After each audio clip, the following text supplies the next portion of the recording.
कृषि एवं किसान कल्याण मंत्री श्रीमान Shivraj Singh Chouhan, international conference of agriculture economics के प्रेसिडेंट डॉक्टर मतीन कैम, नीति आयोग के सदस्य श्री रमेश जी, भारत और अन्य देशों के एग्रीकल्चर साइंटिस्ट, रिसर्च से जुड़े अलग अलग यूनिवर्सिटी के हमारे साथी, एग्रीकल्चर सेक्टर से जुड़े एक्सपर्ट्स और स्टेक होल्डर्स, देवी और सज्जनों, मुझे खुशी है कि 65 साल के बाद आईसीएई की ये कॉन्फ्रेंस भारत में फिर हो रही है। आप दुनिया के अलग अलग देशों से भारत आए हैं। भारत के 120 मिलियन किसानों की तरफ से आपका स्वागत है।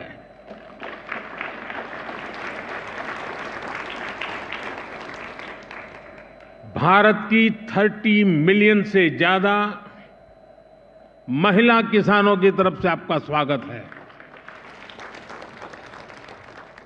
देश के 30 मिलियन फिशरमैन की तरफ से आपका स्वागत है। देश के 80 मिलियन से ज्यादा पशुपालकों की तरफ से आपका स्वागत है। आप आज उस देश में हैं जहां 550 मिलियन पशु हैं। कृषि प्रधान देश भारत में, जीव प्रेमी भारत में आपका स्वागत है, अभिनंदन है। फ्रेंड्स, भारत जितना प्राचीन है उतनी ही प्राचीन एग्रीकल्चर और फूड को लेकर हमारी मान्यताएं हैं, हमारे अनुभव हैं। और भारतीय कृषि परंपरा में साइंस को, लॉजिक को प्राथमिकता दी गई है। आज फूड और न्यूट्रिशन को लेकर इतनी चिंता दुनिया में हो रही है, लेकिन हजारों साल पहले हमारे ग्रंथों में कहा गया है, अन्नम ही भूतानाम ज्येष्ठम तस्मात् सर्वौषधम उच्यते। अर्थात सभी पदार्थों में अन्न श्रेष्ठ है, इसलिए अन्न को सभी औषधियों का स्वरूप, उनका मूल कहा गया है।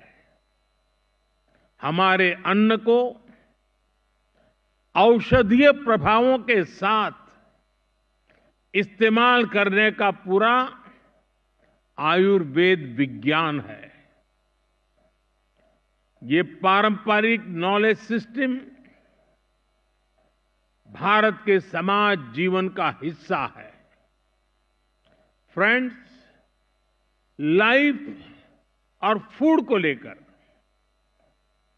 ये हजारों वर्ष पहले का भारतीय विजडम है। इसी विजडम के आधार पर भारत में एग्रीकल्चर का विकास हुआ है। भारत में करीब 2000 वर्ष पहले कृषि पराशर नाम से जो ग्रंथ लिखा गया था, वो पूरे मानव इतिहास की धरोहर है। ये वैज्ञानिक खेती का एक कॉम्प्रिहेंसिव डॉक्यूमेंट है। जिसका अब ट्रांसलेटेड वर्जन भी मौजूद है। इस ग्रंथ में कृषि पर ग्रह नक्षत्रों का प्रभाव, बादलों के प्रकार, रेनफॉल को नापने का तरीका और फोरकास्ट, रेन वाटर हार्वेस्टिंग, जैविक खाद, पशुओं की देखभाल, बीज की सुरक्षा कैसे की जाए, स्टोरेज कैसे की जाए, ऐसे अनेक विषयों पर इस ग्रंथ में विस्तार से बताया गया है। इसी विरासत को आगे बढ़ाते हुए भारत में एग्रीकल्चर से जुड़ी एजुकेशन और रिसर्च का एक मजबूत इकोसिस्टम बना हुआ है। Indian council of agriculture research के ही 100 से ज्यादा रिसर्च संस्थान है। भारत में एग्रीकल्चर और उससे संबंधित विषयों की पढ़ाई के लिए 500 से ज्यादा कॉलेज है। भारत में 700 से ज्यादा कृषि विज्ञान केंद्र है, जो किसानों तक नई टेक्नोलॉजी पहुंचाने में मदद करते हैं। साथियों, भारतीय कृषि की एक और विशेषता है। भारत में हम आज भी 6 सीजन्स को ध्यान में रखते हुए सब कुछ प्लान करते हैं। हमारे यहां 15 एग्रो क्लाइमेटिक जोन्स की अपनी खासियत है। भारत में अगर आप कुछ 100 किलोमीटर ट्रेवल करें तो खेती बदल जाती है। मैदानों की खेती अलग है, हिमालय की खेती अलग है, डेजर्ट ड्राई डेजर्ट की खेती अलग है, जहां पानी कम होता है वहां की खेती अलग है, और कोस्टल बेल्ट की खेती अलग है। ये जो डायवर्सिटी है, यही ग्लोबल फूड की सिक्योरिटी के लिए भारत को उम्मीद की किरण बनाती है।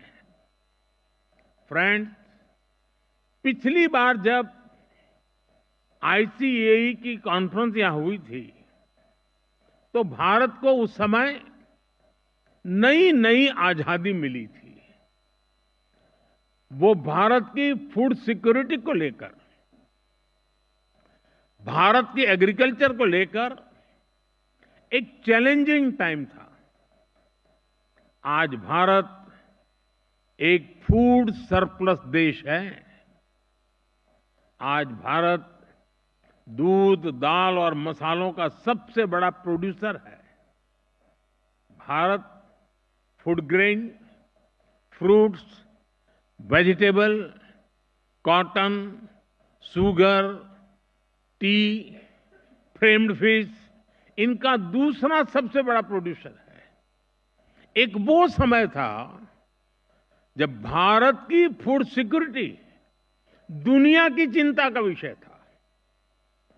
एक आज का समय है जब Bharat global food security, global nutrition security, इसके सॉल्यूशन देने में जुटा है।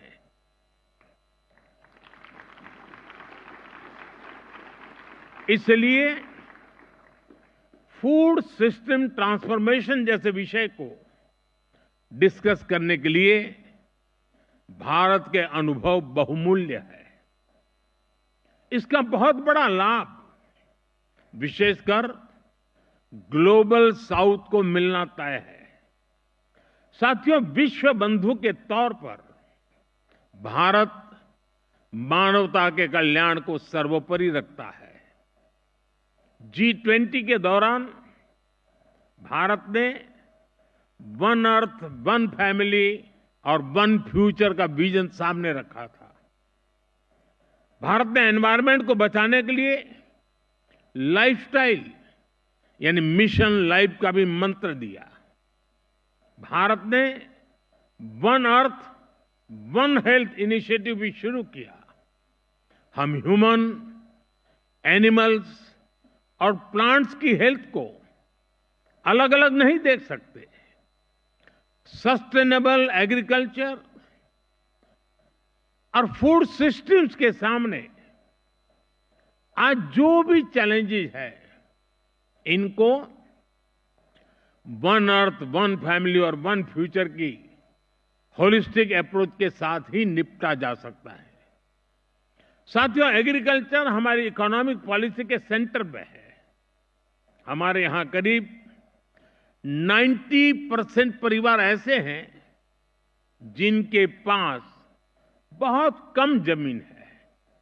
ये छोटे किसान ही भारत की फूड सिक्योरिटी की सबसे बड़ी ताकत है।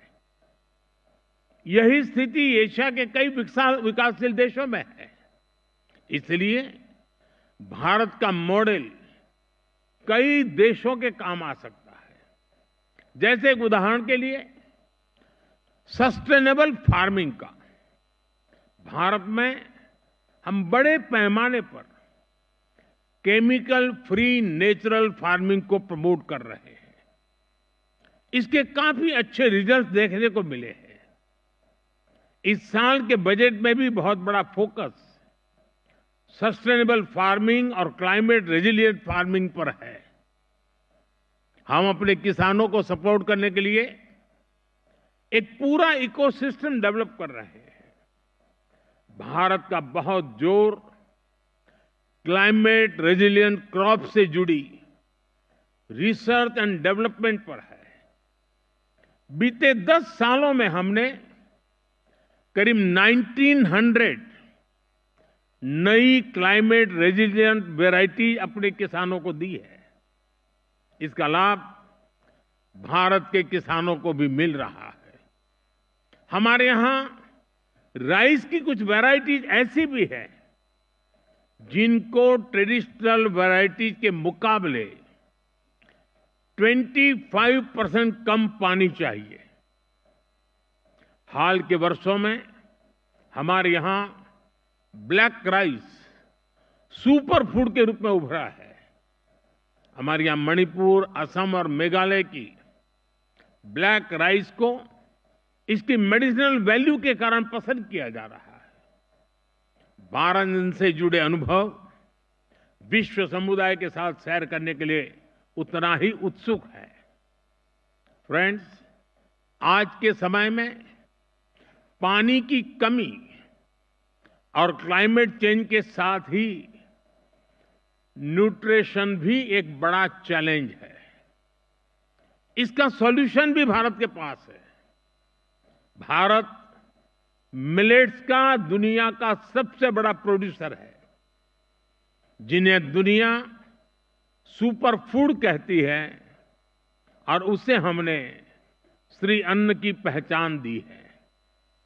ये मिनिमम वाटर मैक्सिमम प्रोडक्शन के सिद्धांत पर चलते हैं।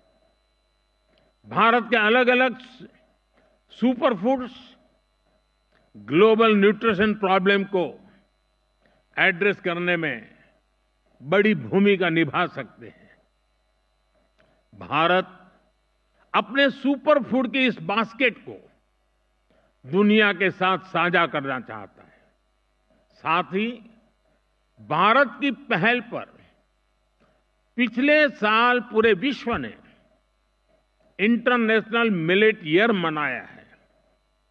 फ्रेंड्स, बीते एक दशक में हमने फार्मिंग को आधुनिक टेक्नोलॉजी से जोड़ने के लिए अनेक प्रयास किए हैं।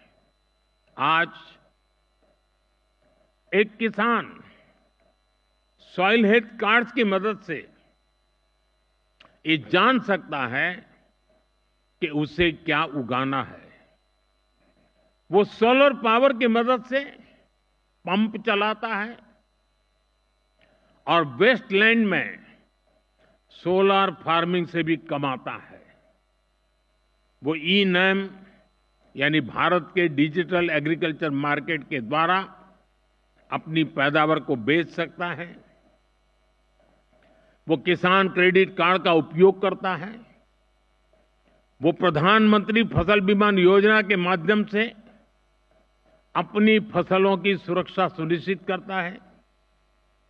किसानों से लेकर एग्री टेक स्टार्टअप्स तक, नेचुरल फार्मिंग से लेकर के फार्म स्टे और फार्म टू टेबल की व्यवस्था तक, भारत में कृषि और उससे जुड़े सेक्टर्स लगातार फॉर्मलाइज हो रहे हैं। पिछले 10 वर्षों में ही 90 लाख हेक्टेयर खेती को हमने माइक्रो इरिगेशन से जोड़ा है। हमारे इथेनॉल ब्लेंडिंग प्रोग्राम से भी खेती और एनवायरनमेंट दोनों को लाभ हो रहा है। हम पेट्रोल में 20% इथेनॉल ब्लेंडिंग के टारगेट की तरफ तेजी से आगे बढ़ रहे हैं।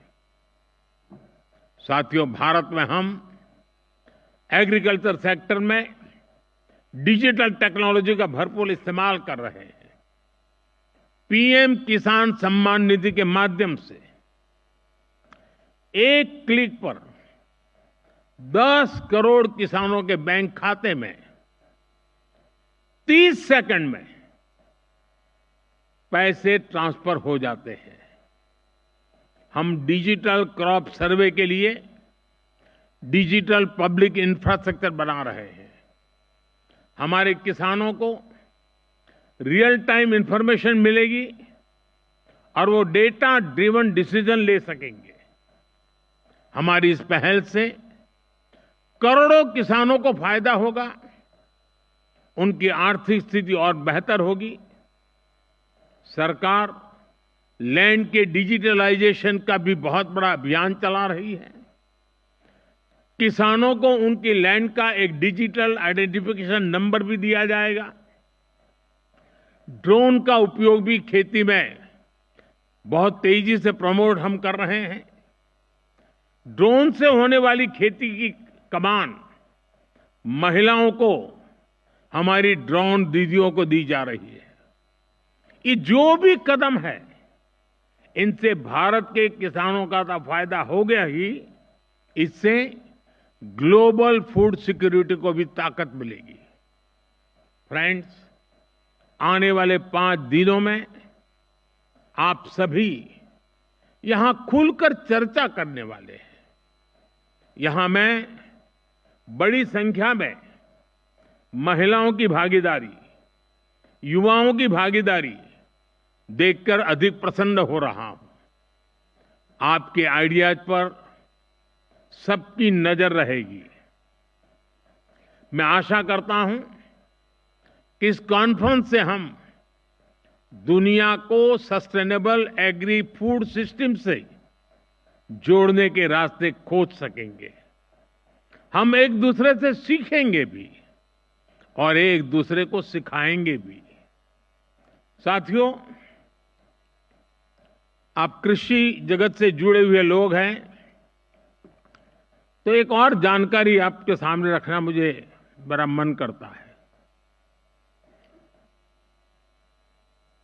मुझे पता नहीं है दुनिया में कहीं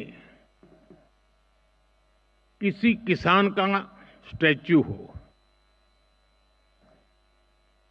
हमने दुनिया में सबसे ऊंचे स्टैच्यू के रूप में स्टैच्यू ऑफ लिबर्टी की चर्चा सुनी है, लेकिन मेरे सारे कृषि जगत के लोगों को जानकर के खुशी होगी कि भारत में आजादी के आंदोलन में जिस महापुरुषों ने किसान शक्ति को जागृत किया, किसानों को आजादी के आंदोलन का मुख्य धारा में जोड़ा, वे सरदार वल्लभ भाई पटेल की दुनिया की सबसे ऊंची प्रतिमा भारत में है।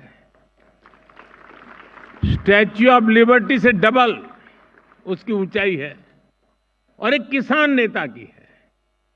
और दूसरी विशेषता है कि ये जो स्टैच्यू बनाया गया है, तो भारत के 600,000 6 लाख गांवों से हर गांव में किसानों को कहा गया कि आप खेत में जिस लोहे के औजार का उपयोग करते हैं, वैसा अपने खेत में उपयोग किए हुए औजार का टुकड़ा हमें दीजिए। 6 लाख गांवों से खेतों में उपयोग किया गया लोहे का औजार लाया गया, उसको मेल्ट किया गया और दुनिया के सबसे ऊंचे एक किसान नेता के स्टैच्यू के अंदर उस खेत में उपयोग किए औजार का मेल्ट करके लोहा उपयोग किया गया। मैं जरूर मानता हूं कि इस देश के किसान पुत्र को इतना बड़ा सम्मान जो मिला है, शायद विश्व में ऐसा कहीं नहीं हुआ होगा। मुझे पक्का विश्वास है आज यहाँ आप आए हैं तो जरूर स्टैच्यू ऑफ यूनिटी, विश्व का सबसे ऊंचा ये स्टैच्यू देखने के लिए आप आकर्षित होंगे। मैं एक बार फिर आप सभी को बहुत बहुत शुभकामनाएं देता हूं। धन्यवाद। यार आज कहीं बाहर खाने चले? तो चलो दिल्ली के most famous restaurant Chawla Delhi वाला चलते हैं, जो अब खुल चुका है अपने शहर पठानकोट में भी, जहां मिलेगा आपको इनका फेमस पिशौरी चिकन और वेज नॉन वेज में ढेरों जायकेदार वैरायटीज। चावला दिल्ली वाला, Pinewood decor tower, opposite novelty Hyundai, Dalhousie road, Pathankot. Call 76965 88832।